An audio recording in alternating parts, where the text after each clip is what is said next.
712 সালের 16 জুন রাজা দাহির মুহাম্মদ বিন কাসিমের মুখোমুখি হয়।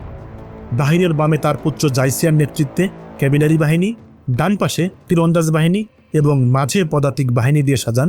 আর এই পদাতিক বাহিনীর সম্মুখে ছিল ভারতীয় বিশাল আকৃতির হাতি। এই যুদ্ধে সিন্ধিয়ার আর্মির সংখ্যা ছিল 20,000, অপরদিকে মুসলিম বাহিনীর সংখ্যা ছিল 15,000। যুদ্ধের শুরুতেই দাহির তার হাতি বাহিনী দিয়ে মুসলিম বাহিনীকে আক্রমণ করে, আর এই পর্যায়ে মুসলিম বাহিনী হাতির সাথে কিভাবে যুদ্ধ করতে হয় তা শিখে গিয়েছে। মুসলিম বাহিনী বিভিন্ন গ্রুপে ভাগ হয়ে হিট অ্যান্ড রান পদ্ধতিতে আক্রমণ চালায়।